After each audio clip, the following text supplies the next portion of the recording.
में उपस्थित वन विभाग के सभी अधिकारियों का स्वागत है।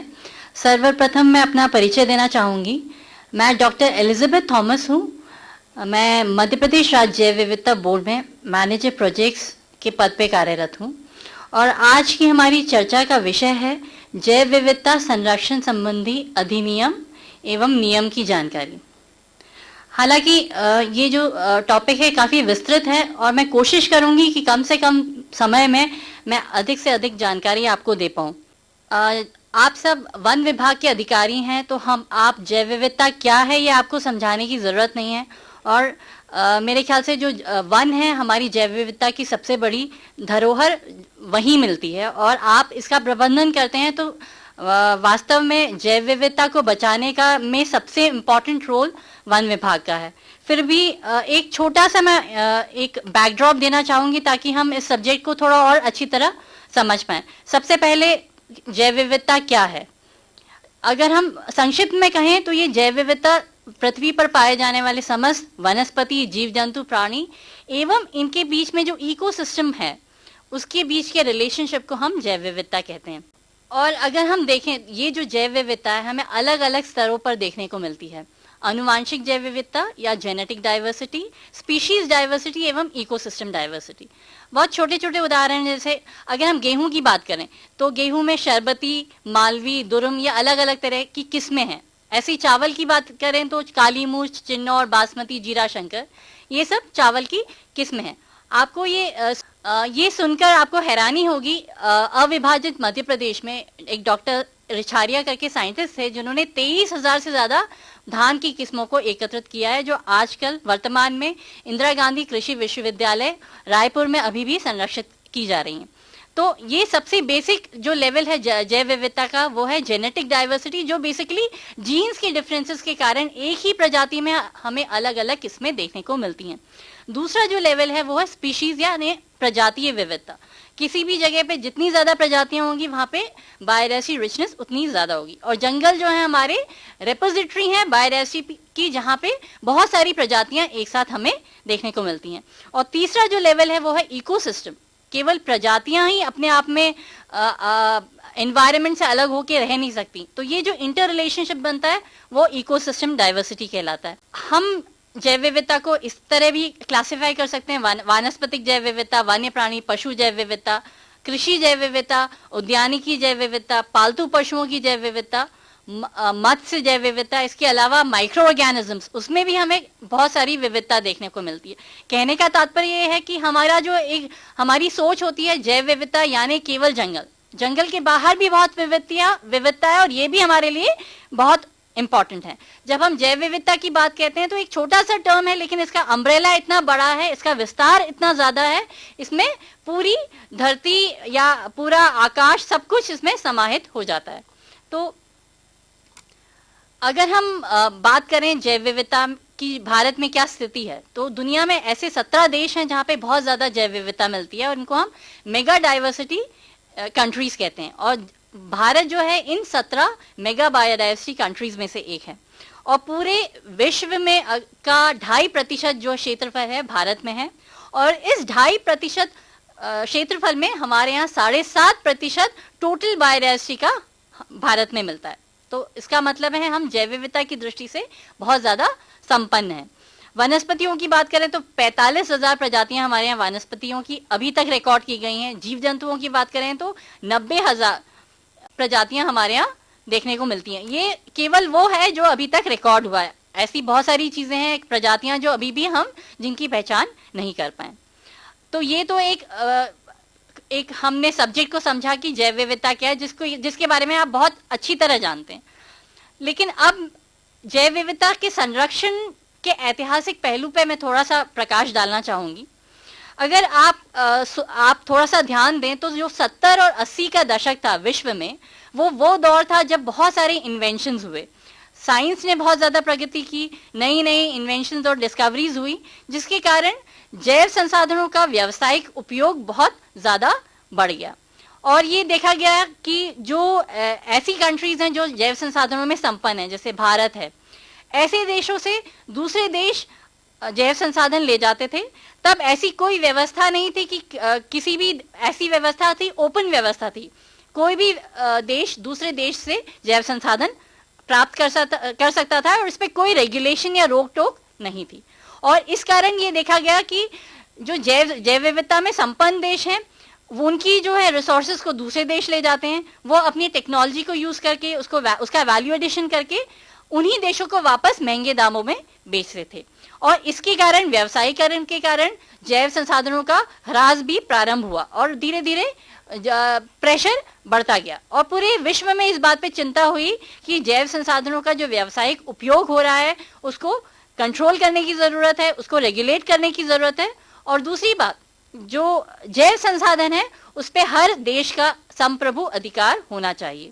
जैसे अगर हमारा जैव संसाधन है और कोई भी देश हमारे यहाँ से कोई भी जैव संसाधन ले जाना चाहता है तो उसको परमिशन हमसे लेनी होगी ताकि एक रेगुलेटेड एक्सेस हो। और यही सोच जब वैश्विक स्तर पर बनी तो 1992 में ब्राजील के रियो डी जेनेरो शहर में एक अंतर्राष्ट्रीय सम्मेलन हुआ जिसको हम कन्वेंशन ऑन बायोलॉजिकल डाइवर्सिटी कहते हैं। इसमें लगभग 150 देशों ने भाग लिया और आज की स्थिति में 193 कंट्रीज ऐसी हैं जिन्होंने इस संधि पर हस्ताक्षर किए हैं और भारत भी इस संधि का एक हस्ताक्षर करता है। और क्योंकि हमने इस संधि पे हस्ताक्षर किए थे, इस संधि के 3 प्रमुख उद्देश्य हैं जैव विविधता का संरक्षण, कंजर्वेशन ऑफ बायोडायवर्सिटी, जैव विविधता का संवहनीय उपयोग, sustainable use of biodiversity and जैविक स्रोतों से उद्भूत लाभों का साम्यपूर्ण विभाजन, इक्विटेबल बेनिफिट शेयरिंग। कंजर्वेशन हम सब बहुत अच्छी तरह जानते हैं, संरक्षण क्या है। दूसरा है जैव विविधता का संवहनीय उपयोग। हम जिस तरह से साइंस आगे बढ़ रहा है, हमारी जो आवश्यकताएं बढ़ती जा रही हैं, तो बेशक हमें जैव संसाधनों की आवश्यकता होगी, इनको कमर्शियल करने की जरूरत है, लेकिन कोशिश ये होनी चाहिए कि इनका संवहनीय उपयोग किया जाए ताकि आगे आने वाली पीढ़ियों को भी इन चीजों का फायदा मिले।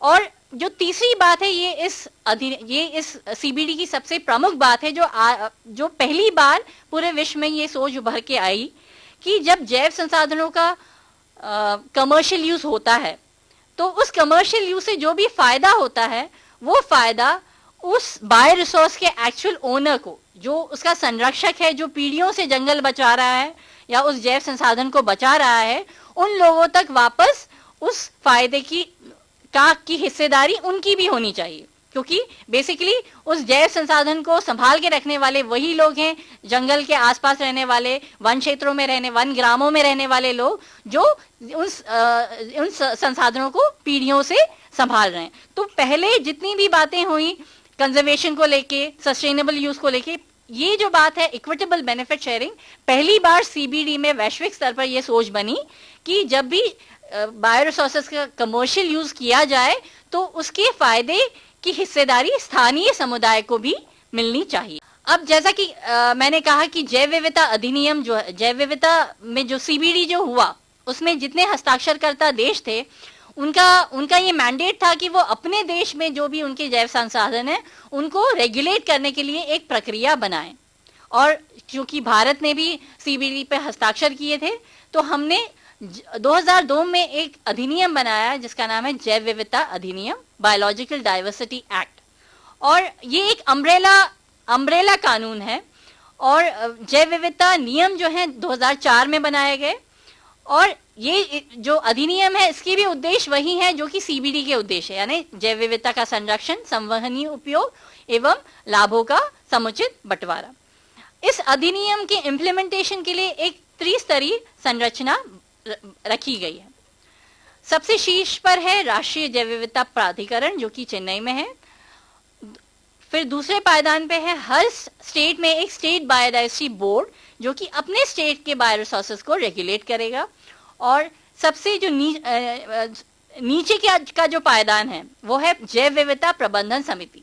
ये स्थानीय लोगों की एक समिति है जो हर स्थानीय निकाय पर गठित की जाएगी, चाहे वो ग्राम पंचायत हो, चाहे वो जनपद हो, जिला पंचायत हो, नगरीय क्षेत्रों में नगर पंचायत, नगर पालिका, नगर निगम। इन सभी जितने स्थानीय निकाय हैं, इन सभी स्थानीय निकायों में वहां के स्थानीय 7 लोगों की एक कमिटी बनाने का प्रावधान रखा गया है, जो बोर्ड के सहयोग से अपने क्षेत्र में जैव विविधता संरक्षण को आगे बढ़ाएंगे। अगर हम एक सीक्वेंस देखें कि क्या रहा क्रम जैव विविधता संरक्षण में जो आगे डेवलपमेंट्स हुए, 1992 में सीबीडी हुआ, convention on biological diversity, Rio de Janeiro में।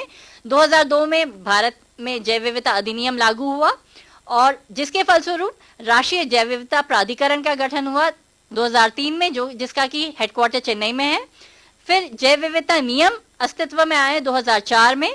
2004 में मध्य प्रदेश में जैव विविधता नियम बनाए गए और इन नियमों के तहत मध्य प्रदेश में मध्य प्रदेश राज्य जैव विविधता बोर्ड का गठन हुआ, जो कि 2005 से काम कर रहा है। इससे पहले बोर्ड जो है एक अलग विभाग के रूप में था, जैव विविधता एवं जैव प्रौद्योगिकी विभाग, लेकिन हाल ही में 2014 में बोर्ड जो है अब वर्तमान में वन विभाग के अंतर्गत आ गया है। उसके बाद 2014 में जैव विविधता जैव संसाधनों तक पहुंच एवं फायदा बटाना विनियम आया अस्तित्व में।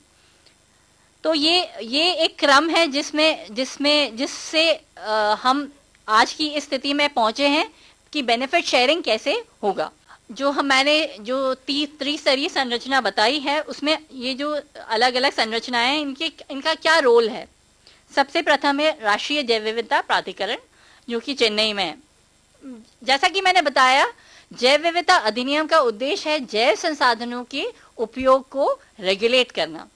और हम सब जानते हैं कि बहुत सारी ऐसी चीजें हैं जो भारत से दूसरे देश एक्सेस करके ले जाते हैं, उनका वैल्यूएडेशन करते हैं या उस पर रिसर्च करते हैं, उससे नई दवाइयां बनाते हैं और वो वापस हमारे देश में महंगे दामों में बिकती हैं और उस चीज का कोई भी फायदा हमारे स्थानीय आदमी को नहीं मिलता। तो ये प्रक्रिया बनाई गई है कि कोई भी विदेशी नागरिक, कोई संस्थान, कोई उद्योग अगर भारत से के किसी भी स्टेट से जैव संसाधन लेना चाहता है इस उद्देश्य के लिए, तो उसको राष्ट्रीय जैव विविधता प्राधिकरण से परमिशन लेनी होगी। साथ ही में दूसरी एक और प्रावधान रखा गया है, चाहे कोई भारतीय हो या विदेशी नागरिक हो, कोई संस्था हो या उद्योग, चाहे वो भारतीय हो चाहे विदेशी हो, अगर वो जैव संसाधन से संबंधित किसी भी प्रकार का इंटेलेक्चुअल प्रॉपर्टी राइट यानी बौद्धिक संपदा अधिकार लेना चाहता है, आईपीआर फाइल करना चाहता है, तो ऐसे सभी आवेदनों को पहले नेशनल बायोडायवर्सिटी अथॉरिटी से एनओसी लेनी होगी। ये इसलिए ये रेगुलेट करने की कोशिश की गई है कि हम सब जानते हैं कि भारत जो है देशज ज्ञान में बहुत ज्यादा आगे है। बहुत पीढ़ियों से हमारे यहाँ बहुत तरह का ऐसा ज्ञान है जो ओरली एक जनरेशन से दूसरे जनरेशन में पास हो रहा है। बहुत सारी ऐसी चीजें हैं जो हमारी दिनचर्या में शामिल है और वो जो चीजें हैं कई बार वो उस पे बाहर के लोग, विदेशी लोग उस पे आईपीआर लेने की कोशिश करते हैं। एक छोटा सा उदाहरण है जो हल्दी को पेटेंट करने की कोशिश की गई थी। इसके अलावा बासमती को टेक्समती के नाम से यूएस में पेटेंट करने की कोशिश की गई थी। नीम के मेडिसिनल प्रॉपर्टीज को पेटेंट करने की कोशिश की गई थी। तो ये जो ऐसे कई बार जो इस तरह की बातें होती हैं, तो उसके लिए आईपीआर देने से पहले आपको एनबीए से एनओसी लेना पड़ेगा कि ये जो है इस जैव संसाधन से रिलेटेड ज्ञान है और ये किसी कम्युनिटी का ज्ञान नहीं है, क्योंकि अगर किसी कम्युनिटी का ज्ञान है तो उस पर आईपीआर नहीं मिलता है। तो इसलिए ये अब व्यवस्था बनाई गई है कि कोई भी अगर आईपीआर की एप्लीकेशन फाइल करता है तो उसको नेशनल बायोडायवर्सिटी अथॉरिटी से परमिशन लेनी होगी। दूसरा जो है राज्य जैव विविधता बोर्ड। ये जो है हर स्टेट में एक स्टेट बायोडायवर्सिटी बोर्ड का गठन किया गया है जो अपने प्रदेश के अंदर से जो भी जैव संसाधन व्यावसायिक उपयोग के लिए जा रहा है उसको नियंत्रित करने का, रेगुलेट करने का की जिम्मेदारी इनको दी गई है। और यदि कोई भारतीय नागरिक, संस्था या कंपनी किसी भी राज्य से जैव संसाधन ले जाती है वाणिज्यिक उपयोग के लिए या अनुसंधान के लिए भी, तो उसे राज्य जैव विविधता बोर्ड को पूर्व सूचना देनी होगी। ये अधिनियम के अंतर्गत मैंडेटरी है। इसके अलावा जैसा हमने कहा कि जो तीसरा लेवल था, जो स्थानीय स्तर पे लोगों की समिति है, जैव विविधता प्रबंधन समितियां, अगर हम देखें तो जैव विविधता संरक्षण जो है एक बहुत बड़ा काम है, बहुत अलग अलग डिपार्टमेंट्स का इसमें रोल है। वन विभाग का इन्वॉल्वमेंट है, कृषि विभाग का है, हॉर्टिकल्चर, वेटनरी, फिशरीज, सारे डिपार्टमेंट अपने अपने कार्य क्षेत्र में जैव विविधता का संरक्षण कर रहे हैं। उनकी अलग अलग स्कीम्स हैं जिसके तहत ये काम कर रहे हैं।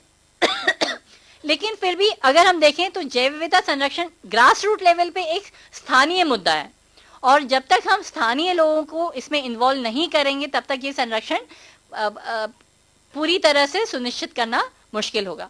इसी सोच के साथ ये जैव विविधता प्रबंधन समिति की सोच बनाई गई है कि स्थानीय लोगों की ऐसी समिति जो अपने क्षेत्र के संरक्षण के मुद्दों को, क्योंकि हर जगह का मुद्दा अलग होगा, जैव संसाधन अलग हैं, उपलब्धता अलग है, संरक्षण के मुद्दे अलग होंगे, और इनको सबसे बेहतर वहां का स्थानीय लोग ही समझ सकते हैं, क्योंकि कहीं ना कहीं उनकी आजीविका इन चीजों से जुड़ी हुई है। तो इसलिए स्थानीय लोगों को इस पूरे प्रोसेस में इन्वॉल्व किया गया है, क्योंकि संरक्षण सबसे ज्यादा जरूरी उनके लिए है और सबसे बड़ी भूमिका भी उन्हीं लोगों की है। तो ये जो 3 त्रिस्तरीय संरचना में है, ये इस प्रकार हर संरचना का अलग अलग रोल निर्धारित किया गया है।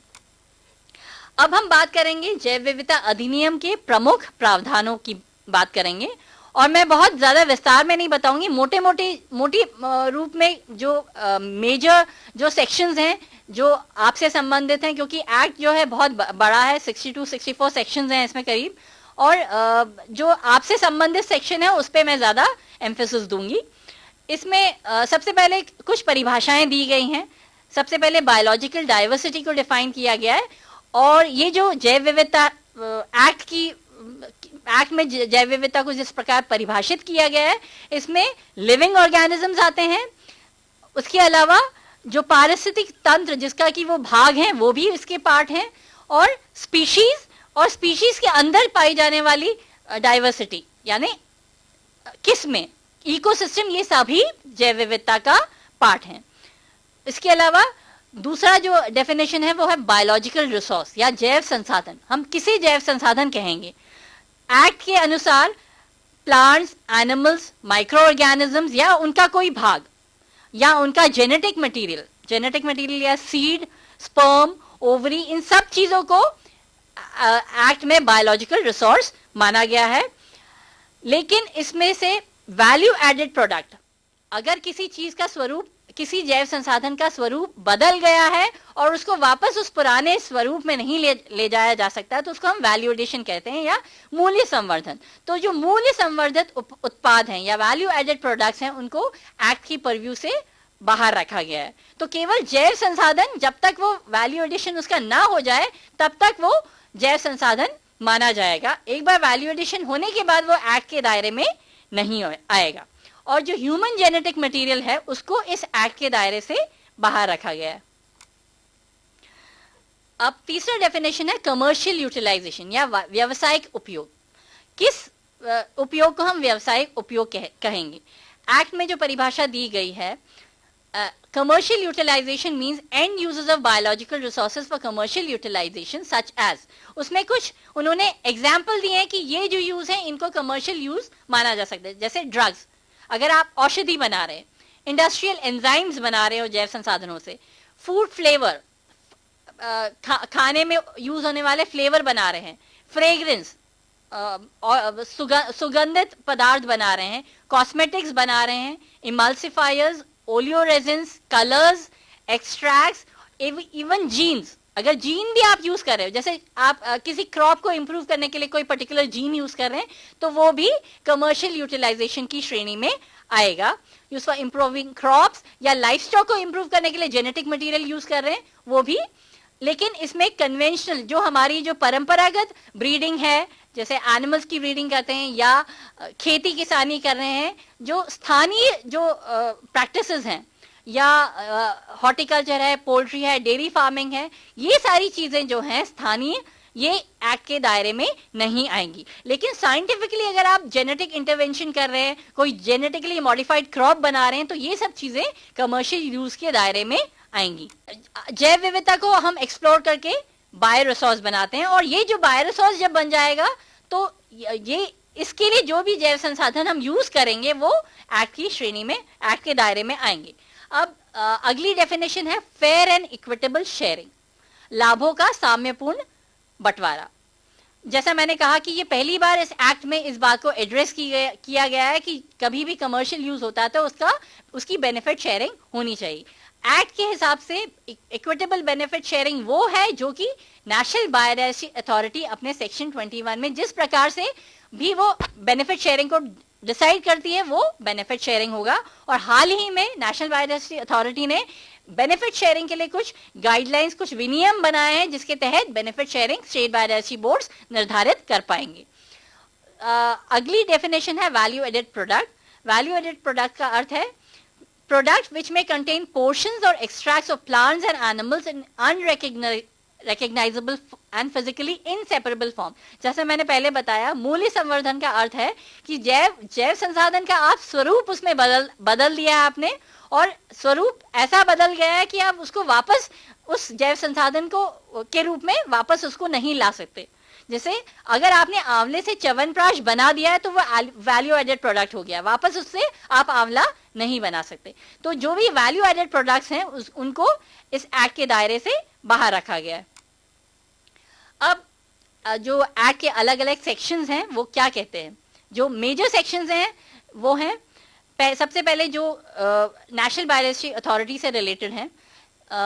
जैसा मैंने बताया, कोई भी नॉन इंडियन है, कोई विदेशी व्यक्ति है, विदेशी कंपनी है, विदेशी रिसर्चर है, अगर यहाँ से भारत के किसी भी राज्य से, किसी भी जगह से अगर बायोरिसोर्स एक्वायर करना चाहता है या जैव संसाधनों से संबंधित कोई भी ट्रेडिशनल नॉलेज, पारंपरिक ज्ञान को वो एक्सेस करना चाहता है, यूज करना चाहता है, चाहे वो रिसर्च के लिए हो, चाहे वो कमर्शियल यूज के लिए हो, या कोई ट्रांसफर ऑफ कोई रिसर्च हुई है और उनको ट्रांसफर होनी है, तो इन सभी कंडीशंस में उसको नेशनल बायोडायवर्सिटी अथॉरिटी से परमिशन लेनी होगी।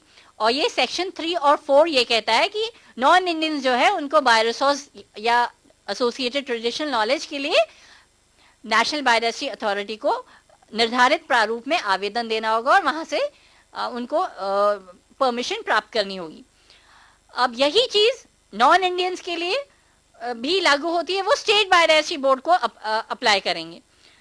उसके अलावा सेक्शन 6 जो है जैव विविधता अधिनियम का, ये कहता है कि अगर कोई भी, चाहे वो इंडियन हो चाहे नॉन इंडियन हो, विदेशी हो या भारतीय हो, आईपीआर लेना चाहता है, इंटेलेक्चुअल प्रॉपर्टी राइट के लिए अप्लाई करना चाहता है, तो उसको एप्लीकेशन उसकी तभी प्रोसेस होगी जब उसको एनबीए से एनओसी मिलेगी। मतलब उसकी एप्लीकेशन एनबीए से आईपीआर ग्रांटिंग अथॉरिटी को जाएगी, ये सेक्शन 6 कहता है।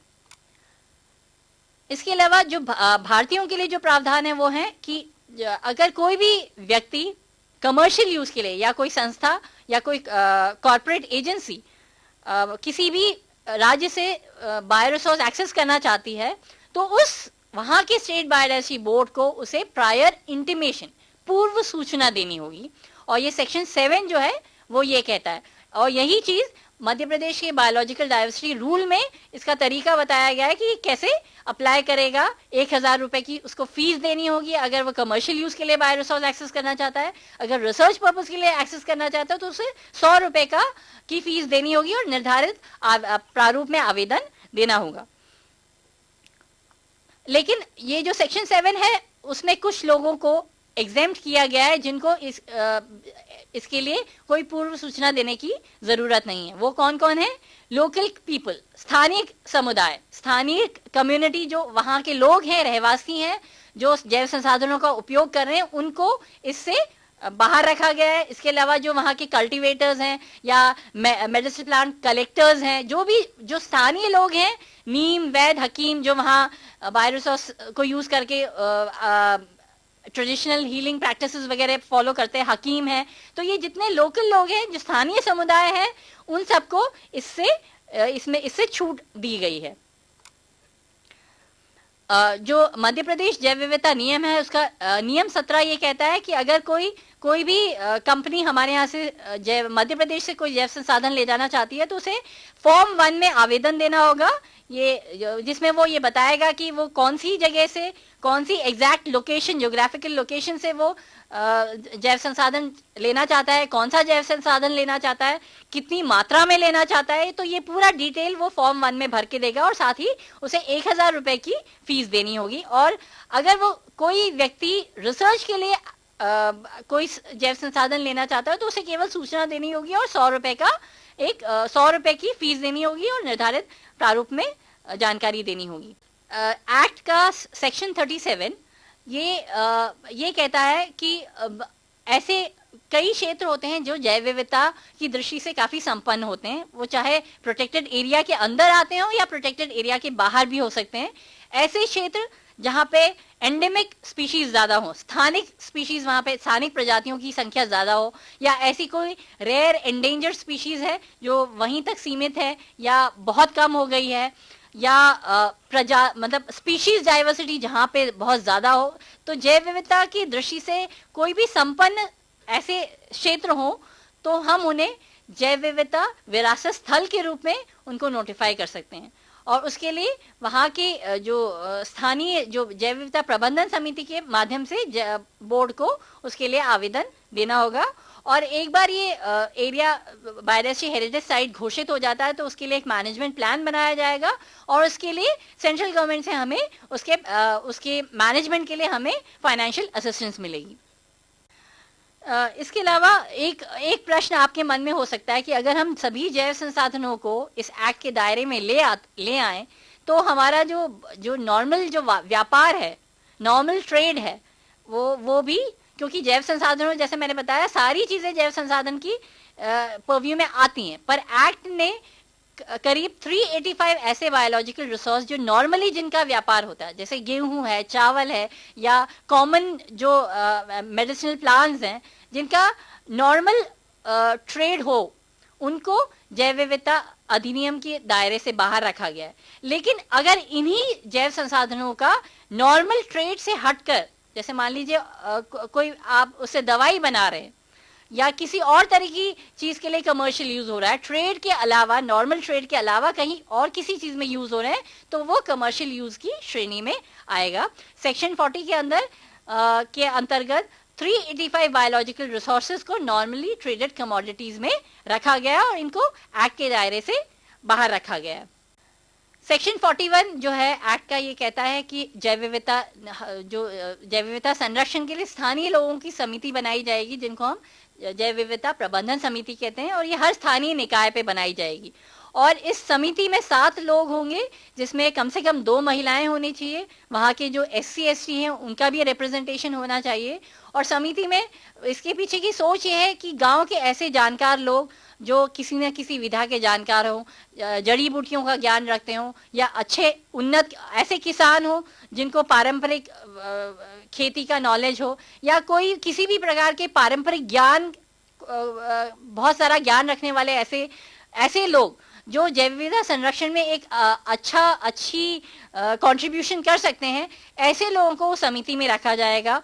और वहाँ के जो स्थानीय जो कहना चाहिए अलग अलग तरह के समुदाय, चाहे अगर मान लीजिए वहाँ फिशर फोक ज्यादा है, मछुआरा समुदाय ज्यादा तो उनका रिप्रेजेंटेशन होना चाहिए, काश्तकार ज्यादा है तो एक वो वहाँ पूरे गांव का या पंचायत का रिप्रेजेंटेशन उस समिति में होगा। और ये जो समिति है वो जैव विविधता संरक्षण की मुद्दों की पहचान करेगी कि उनकी पंचायत में ऐसी कौन कौन सी चीजें हैं जिनको बचाना चाहिए, और कुछ काम दायित्व जैव विविधता प्रबंधन समिति को दिए गए हैं।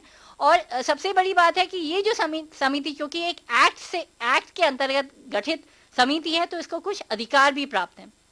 जैव विविधता प्रबंधन समिति को ये अधिकार है कि वो अपने क्षेत्र से जो भी जैव संसाधन जा रहा है उस पर फी लेवी कर सकती है, फीस अधिरोपित कर सकती है।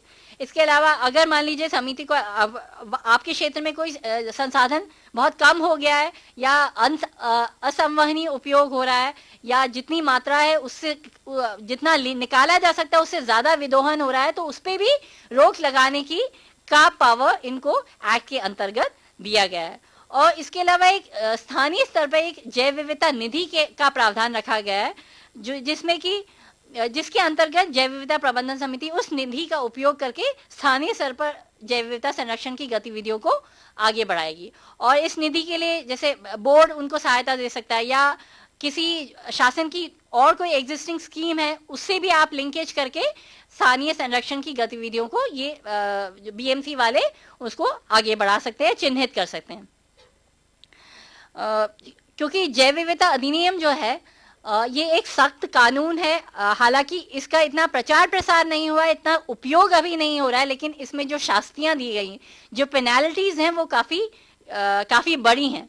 इसमें सेक्शन 55 ये कहता है, whoever contravenes or attempts to contravene or abets the contravention of the provisions of section 3। Section 3 ये कहता है कि आपको पूर्व सूचना देनी है, या एनबीए से परमिशन लेनी है, या स्टेट बायोडायवर्सिटी बोर्ड को सूचना देनी है। जैसे सेक्शन 3 ये कहता है विदेशी व्यक्ति को एनबीए से परमिशन लेनी होगी। तो ये 6 ये कहता है कि जो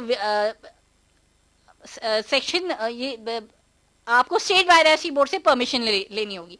तो इस धारा का अगर उल्लंघन कोई भी करता है तो वो एक पनिशेबल एक्ट होगा, जिसमें 5 साल तक की सजा का प्रावधान है और 10 लाख तक का जुर्माना हो सकता है।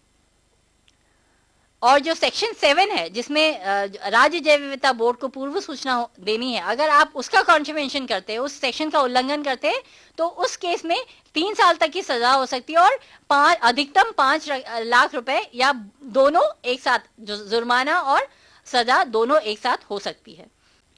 और इसके अलावा जो सेक्शन 56 है, ये कहता है कि अगर बोर्ड कोई ऑर्डर देता है और वो ऑर्डर कोई नहीं मानता, उसका कॉन्ट्रीवेंशन करता है, तो उसको 1 लाख रुपए प्रतिदिन का फाइन हो सकता है, जो बढ़ के 2 लाख रुपए प्रतिदिन हो सकता है। इसका मतलब अगर कोई कॉर्पोरेट है, कोई बायोरिसोर्स यूजिंग कंपनी है, अगर इसको कंप्लाई नहीं करती है तो उस पर काफी स्ट्रिक्ट पेनाल्टीज इम्पोज की जा सकती हैं। उसके अलावा जो एक बड़ी बात यह है कि इस एक्ट के अंतर्गत जो भी ऑफेंसेस हैं वो कॉग्निजेबल हैं और नॉन बेलेबल हैं। तो इसका मतलब है कि ये इतना बड़ा उपयोगी हथियार या उपयोगी टूल साबित हो सकता है, जो जंगलों से जो अनियंत्रित या किसी तरह का जो एक रेगुलेटरी अगर आप मैकेनिज्म आप इम्प्लीमेंट करना चाहते हैं तो इस एक्ट की मदद ले सकते हैं। सेक्शन 59 जो ये कहता है कि इसमें जो भी धाराएं हैं इसकी, वो जो एग्जिस्टिंग जो फॉरेस्ट एक्ट है या फॉरेस्ट वाइल्ड लाइफ से रिलेटेड जितने भी कानून हैं उसके साथ होंगे, उसके अलावा नहीं है, उसको सुपरसीड नहीं करेंगे, ये उसके साथ लगाए जाएंगे। तो इस प्रकार जैव विविधता अधिनियम की जो मतलब जो ताकत है उसको आप फील्ड में और बेहतर तरीके से इम्प्लीमेंट करने के लिए, रेगुलेट करने के लिए इसका इस्तेमाल किया जा सकता है। भारत सरकार का गैजेट नोटिफिकेशन है, उसमें सभी फॉरेस्ट ऑफिसर्स जो कि रेंज ऑफिसर और उसके अबव हों, उनको जैव विविधता अधिनियम के उल्लंघन के लिए कंप्लेंट फाइल करने के लिए ऑथराइज किया गया है। रेंज ऑफिसर और उससे ऊपर के जितने भी अधिकारी हैं वो कंप्लेंट फाइल करने के लिए अधिकृत होंगे। जैसा कि मैंने कहा कि जो एक्ट का एक बहुत बड़ा उद्देश्य है वो है कि लाभों का समुचित बंटवारा, कि जैव संसाधनों का कमर्शियल यूज हो तो उसका जो फायदा हो वो स्थानीय समुदाय तक पहुंचे। पर अभी तक इसके लिए एक क्लियर कट गाइडलाइन, क्योंकि आपको जब मैंने डेफिनेशंस बताई तब बेनिफिट शेयरिंग को डिफाइन किया गया था जैसा कि नेशनल बायोडायवर्सिटी अथॉरिटी प्रिस्क्राइब करे। तो 2014 में एक विनियम आया है जिसको हम कहते हैं guidelines on access to biological resource and associated knowledge and benefit sharing regulation. ये जो विनियम है 2014 में आया है, जिसमें ये गाइडलाइंस दी गई हैं कि बेनिफिट शेयरिंग कैसे की जाएगी। इसमें जो भी कमर्शियल बायोरिसोर्स का कमर्शियल यूज करने वाले ट्रेडर्स हैं या मैन्युफैक्चरर्स हैं वो इसके दायरे में आते हैं। और उसके लिए उन्होंने 2 तरीके रखे हैं कि वो 2 ऑप्शंस पे जा सकते हैं। पहला है परचेज प्राइस, वो जो भी बायोलॉजिकल रिसोर्स खरीद रहे हैं, जो जैव संसाधन खरीद रहे हैं, उसके क्रय मूल्य का एक निश्चित परसेंटेज जो है बेनिफिट शेयरिंग के रूप में देंगे। अगर वो ट्रेडर है तो वो जो परचेज प्राइस है उसका 1 से 3 3% के बीच में वो बेनिफिट शेयरिंग के रूप में दे सकता है, परचेज प्राइस का 1 to 3%। और अगर वो मैन्युफैक्चरर है तो वो 3 to 5% of the purchase price जो है बेनिफिट शेयरिंग के रूप में दे सकता है। ये जो है case to case mutual agreement, state biodiversity board के साथ म्यूचुअली अग्रीड टर्म्स पे ये बेनिफिट शेयरिंग डिसाइड होता है, जिसमें कि वो ट्रेडर या मैन्युफैक्चरर बोर्ड के साथ डिस्कस करके वो ये जो स्लैब है 1 to 3% या 3 to 5% में से वो निर्धारित किया जाएगा कि वो कितना परसेंटेज बेनिफिट शेयरिंग देगा। दूसरा ऑप्शन जो है जिसपे वो जा सकता है, ये ट्रेडर या मैन्युफैक्चरर पे है कि वो परचेज प्राइस पे जाना चाहता है या सेल प्राइस पे। दूसरा जो तरीका है वो हो सकता है annual gross ex factory sale price. जो भी उसका जो तैयार प्रोडक्ट है, बेचने के लिए जो तैयार है, उस पे वो बेनिफिट शेयरिंग कर सकता है। उसके लिए अलग अलग स्लैब बनाए गए हैं। 1 करोड़ तक वो 0.1% जो है एक्स फैक्ट्री सेल का 1 करोड़ तक 0.1% होगा, 1 करोड़ से 3 करोड़ के लिए 0.2% होगा, और 3 करोड़ से ऊपर अगर उसका एक्स फैक्ट्री सेल है, ग्रॉस एक्स फैक्ट्री सेल, उसका 0.5% बेनिफिट शेयरिंग के रूप में उसको देना होगा। इसके अलावा जैसा कि मैंने बताया, बीएमसी क्योंकि एक स्टैट्यूटरी बॉडी है, एक अधिनियम, एक एक्ट के अंतर्गत गठित एक बॉडी है, तो उसको कुछ अधिकार भी प्राप्त हैं। बीएमसी के पास ये अधिकार है, सेक्शन 41 में उसको ये अधिकार दिए गए हैं कि वो अपने क्षेत्र से जो भी जैव संसाधन कलेक्ट हो रहा है उस पर लेवी चार्ज कर सकता है, फी अधिरोपित कर सकता है। और ये जो लेवी होगी ये बेनिफिट शेयरिंग के अतिरिक्त होगी। ऐसा नहीं है कि कोई बेनिफिट शेयरिंग कर रहा है तो बीएमसी उस पर फी लेवी नहीं कर सकती, फी भी लेवी कर सकते हैं और साथ में उनको बेनिफिट शेयरिंग भी देना होगा। ये जो भी बेनिफिट शेयरिंग है ये स्टेट बायडर्सी बोर्ड के पास आएगा। जो भी कंपनी आती है, ट्रेडर आता है, वो बोर्ड के साथ एग्रीमेंट करेगा या एनबीए के साथ एग्रीमेंट करेगा, और बेनिफिट शेयरिंग का जो अमाउंट है यहाँ बोर्ड के स्टेट बायडर्सी फंड में जमा होगा, और उसकी जो हिस्सेदारी होगी उसका 5% जो है एनबीए या स्टेट बायडर्सी बोर्ड अपने एडमिनिस्ट्रेटिव कॉस्ट के लिए रखेगा, और शेष जो 95% है वो उस बीएमसी को या उस एरिया से जहां से जैव संसाधन प्राप्त किया गया है वहां उनके खाते में, जो उनकी जैव विविधता निधि है, उसमें जाएगा, जो वहां की स्थानीय जैव विविधता संरक्षण गतिविधियों के लिए उपयोग किया जाएगा। तो जो भी बेनिफिट शेयरिंग अमाउंट है उसका 95% जो है वापस उसी बीएमसी में जाएगा, उस क्षेत्र में जाएगा जहां से कि वो जैव संसाधन प्राप्त किया गया है। और ऐसी स्थिति में जब बेनिफिट क्लेमर कौन है वो आइडेंटिफाई नहीं किया जा सकता है, तो वो उस क्षेत्र में जहां से भी वो संसाधन कलेक्ट किया जा रहा है, वो वहाँ के लोकल लोगों की, चाहे वो रोजगार बढ़ाने के लिए हो या किसी प्रजाति को बचाने के लिए हो, लाइवलीहुड को बढ़ाने के लिए हो, उसके लिए उपयोग किया जाएगा। जैसा कि मैंने बताया, कुछ जो एक्टिविटीज हैं उसको इस एक्ट के दायरे से बाहर रखा गया है। जैसे इंडियन सिटीजन्स हैं उनके लिए रिसर्च पर कोई रोक नहीं है, केवल उनको सूचना देनी है। जो मध्य प्रदेश के जैव विविधता नियम है उसमें केवल एक फॉर्मेट में उनको ये बताना पड़ेगा, और 100 रुपए की फीस रखी गई है। उसके अलावा जो भी कोलैबोरेटिव रिसर्च प्रोजेक्ट्स हैं जो कि किसी मिनिस्ट्री से या डिपार्टमेंट से अप्रूव्ड हैं, वो सब इसके दायरे से बाहर होंगे। और जो स्थानीय लोग हैं जिनका कि रोजगार उन जैव संसाधनों से जुड़ा हुआ है, जो स्थानीय लोग हैं या वहाँ के जो लोकल ट्रेडिशनल हीलर्स हैं, वैद्य हैं, हकीम हैं, जो कि पारंपरिक जो इंडिजिनस मेडिसिन है उसको प्रैक्टिस करते हैं, उन पे कोई भी रोक नहीं होगी, वो इन जैव संसाधनों का उपयोग इसके लिए कर सकेंगे। इसके अलावा जो कन्वेंशनल ब्रीडिंग या ट्रेडिशनल प्रैक्टिसेस है, जैसे ट्रेडिशनल खेती की पारंपरिक जो प्रथा है या उससे जो सीड नया तैयार कर रहे हैं, या हॉर्टिकल्चर है, पोल्ट्री है, डेयरी फार्मिंग है, इस तरह की जो स्थानीय जो ट्रेडिशनल प्रैक्टिसेस हैं, अगर लेकिन मान लीजिए जैसे अभी मोन्सेंटो ने जेनेटिकली मॉडिफाइड कॉटन बनाया था, जीएम कॉटन, तो वो जो है वो इस एक्ट के दायरे में आएगा, क्योंकि वो ट्रेडिशनल फार्मिंग नहीं है। आपने जेनेटिक या साइंटिफिक इंटरवेंशन से टेक्नोलॉजी को यूज करके आप सीड बना रहे हो और उसको कमर्शियलाइज कर रहे हैं, तो वो कमर्शियल यूज में आएगा और वो एक्ट के दायरे में आएगा। लेकिन मान लीजिए कोई पारंपरिक खेती कर रहा है और उससे बीज तैयार कर रहा है, उसको अगर बेचता है, जो जिसको हम देशी सीड कहते हैं, तो उस पर ये एक्ट लागू नहीं होगा। और कोई रिसर्च पेपर पब्लिश करना है, तो उस इन सब के लिए, इन सब पे ये एक्ट लागू नहीं आएगा। और जैसा मैंने पहले बताया, जो भी वैल्यू एडेड प्रोडक्ट्स हैं, एक बार मूल्य संवर्धन हो जाता है तो वो संसाधन जो है जैव विविधता अधिनियम के दायरे से बाहर हो जाएगा। और सेक्शन 40 में जो नॉर्मली ट्रेडेड बायोलॉजिकल रिसोर्सेज हैं, ये वो कॉमन रिसोर्सेज हैं जो जिनका नॉर्मली व्यापार होता है, और व्यापार केवल हो रहा है तो उस पर अधिनियम लागू नहीं होगा। ये तो मैंने संक्षिप्त में कुछ एक्ट के बारे में बताया। अब मैं कुछ थोड़ी सी बातें कि हम जैव विविधता बोर्ड में क्या संरक्षण से जुड़ी गतिविधियां हो रही हैं, जिससे आपको एक आइडिया मिलेगा कि किस प्रकार संरक्षण के कार्य हो रहे हैं। जैसे आपको पता है कि नेशनल चंबल सैंक्चुरी जो है, ये एक्वेटिक बायोडायवर्सिटी का एक हॉटस्पॉट हम कह सकते हैं, और वहाँ पर कछुए की कुछ संकटग्रस्त प्रजातियां भी मिलती हैं। और अभी हाल ही में बोर्ड ने पिछले 2 सालों में टर्टल सर्वाइवल अलायंस नाम की एक एनजीओ है, उनकी मदद से उनको एक हमने परियोजना स्वीकृत की, जिसके अंतर्गत उन्होंने वहाँ पर कछुए की एक प्रजाति है बटागुर कछुआ। उसमें 2 वैरायटीज हैं। एक है रेड क्राउन रूफ टर्टल, जिसको हम बटागुर कछुआ कहते हैं।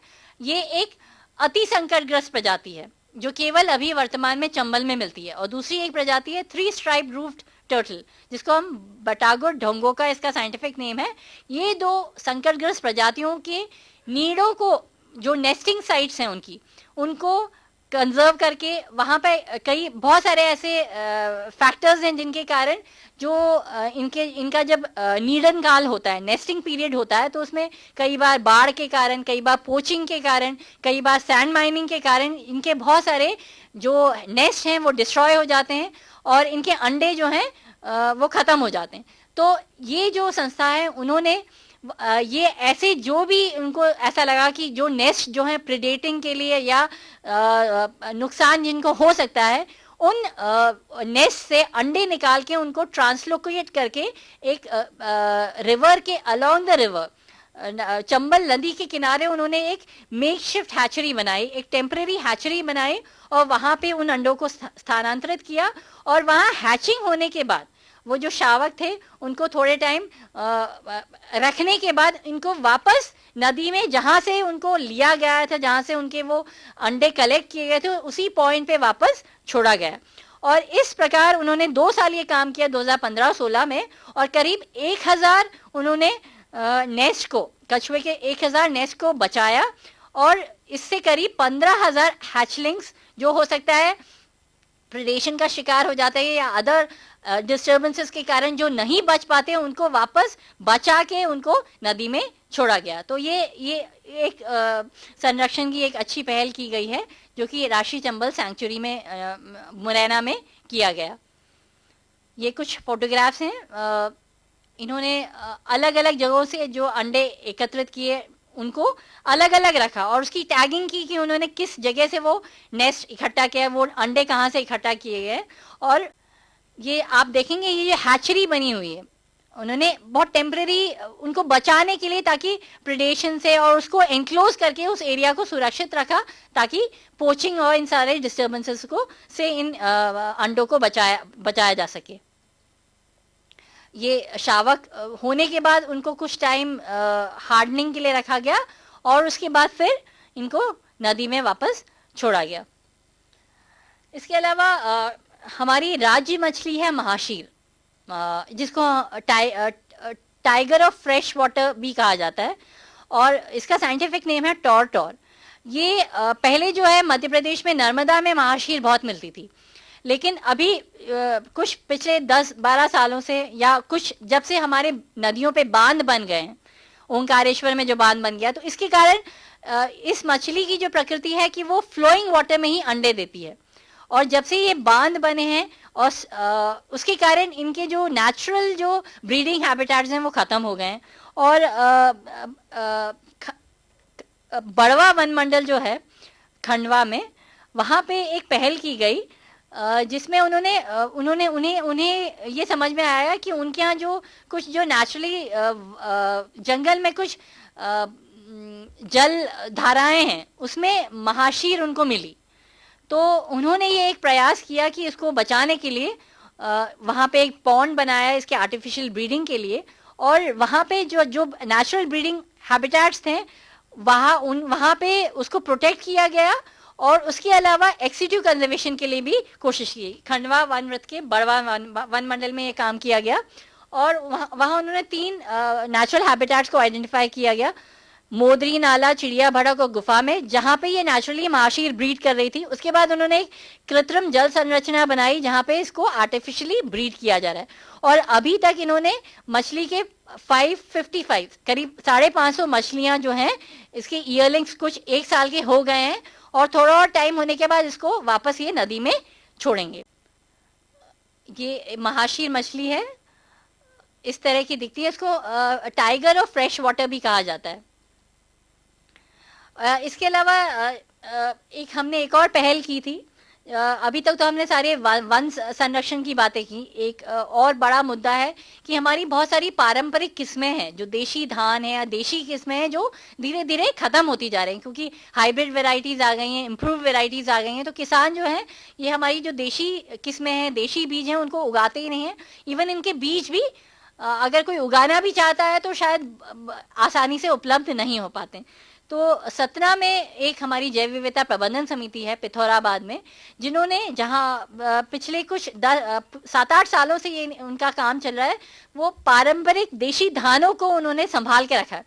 देशी धानों की को अगर आपको बीज तैयार करना है तो हर साल आपको उन धान को उगाना पड़ेगा, उसका बीज तैयार करना पड़ेगा। ये जो उसकी सीड की वायबिलिटी है 1 साल के लिए रहती है, 1 या 2 साल के लिए रहती है, तो हर साल उसका फ्रेश बीज तैयार करना होता है। तो ये जो समिति है, उन्होंने लगभग 100 से ज्यादा देशी धान की किस्मों को संरक्षित किया है। वो छोटे छोटे भूखंडों में वो उगाते थे हर साल, और उसका बीज तैयार करते थे, और स्थानीय किसान जो भी वो उगाना चाहते थे उनको वो बीज उपलब्ध कराते थे। हमने बोर्ड ने एक प्रयास किया कि ये जो संरक्षण है उसको थोड़ा वैज्ञानिक पद्धति से करने के लिए हमने इस समिति को हेल्प की। हमने वहाँ पे एक साइंटिफिक सीड बैंक बनवाया। वैज्ञानिक पद्धति से उनको कुछ ऐसे कंटेनर्स दिए गए जिसमें वो सीड जो है एयर टाइट कंटेनर्स, जिसमें सीड को सुरक्षित रखा जा सकता है, और कुछ ऐसे पेलेट्स होते हैं, कुछ गोलियां होती हैं जो मॉइस्चर को अब्जॉर्ब करती हैं। तो उसकी सहायता से ये जो जो देशी बीज है वो हर कम से कम 3 से 4 साल तक आप सुरक्षित रख सकते हैं। तो इस प्रयास से अब उन्होंने करीब 150 देशी किस्में, जिसमें धान भी है, कोदो है, कुटकी है, सावा, काकुन, मक्का, ज्वार, गेहूं, इन सब की पारंपरिक किस्मों को उस सामुदायिक बीज बैंक में उन्होंने संधारित कर रहे हैं। और ऐसे किसान जो देशी बीज बोना चाहते हैं उनको वो उपलब्ध कराते हैं, और जब उनकी फसल तैयार हो जाती है तो अगर 1 किलो बीज उन्होंने दिया तो वो उनको सीड बैंक को 1.5 किलो बीज वापस देता है। और एक और हमने ये पहल की है कि ये जो किसान हैं जो ये पारंपरिक किस्मों को बचा के रखा है, तो दिल्ली में एक संस्था है protection of plant varieties and farmers rights authority, PPVFRA, जो ऐसे किसान जो पारंपरिक किस्मों को बचा के रखे हैं वो उनको उसका अधिकार देती है।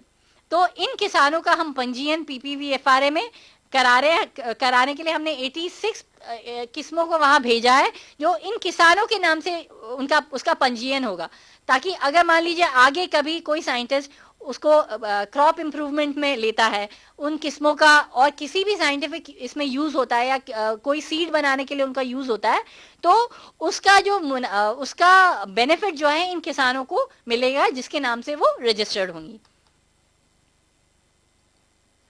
ये कम्युनिटी सीड बैंक है। एक ये हॉट एयर ओवन है जिसमें कि वो बीड्स जो मॉइस्चर एब्जॉर्बिंग बीड्स हैं उनको वापस पुनर्जीवित किया जा सकता है। मतलब ये जो है केमिकल पैलेट्स हैं जो मॉइस्चर को एब्जॉर्ब करते हैं, जिससे कि सीड जो है उसकी वायबिलिटी 3 से 4-5 साल तक बनी रहती है। इसके अलावा हमने एक IFM के माध्यम से एक अध्ययन किया गया था, जिसमें कुछ ऐसी प्रजातियां हैं जिनका उस अध्ययन में ये पाया गया कि ये रेड लिस्टेड औषधीय वृक्षों की प्रजातियां हैं, जिनको हम रेड लिस्टेड मेडिसिनल ट्रीज कहते हैं। और 6 वन मंडलों में ये सर्वेक्षण, ये अध्ययन किया गया, और ये प्रजातियां हैं जिनका नेचुरल रिजेनरेशन अभी न के बराबर मिला है। इसमें सलाई, कटीरा, वरुण, मैदा लकड़ी, शोनक, आंवला, बीजा, पिल्लू, कुल्लू, हर्रा, अचार, पटाला, अर्जुन, ये ऐसी 13 प्रजातियां हैं जिनका वर्तमान में जो हमारे वन क्षेत्र हैं इसमें इनका पुनः रीजेनरेशन बहुत कम या न के बराबर है। तो ये एक बहुत मतलब चिंता का विषय है कि ये जो प्रजातियां हैं इसका क्योंकि नेचुरल रीजेनरेशन नहीं हो रहा है, तो जो एग्जिस्टिंग जो पॉपुलेशन है उसके खत्म होने के बाद इनको रिवाइव करने के लिए मतलब इन पे स्पेशल ध्यान देने की आवश्यकता है। तो इस प्रकार के कुछ हमने काम किए हैं जो कि ये वो प्रजातियां हैं जिनका नेचुरल रीजेनरेशन बहुत कम हो गया है। तो ये कुछ विषय थे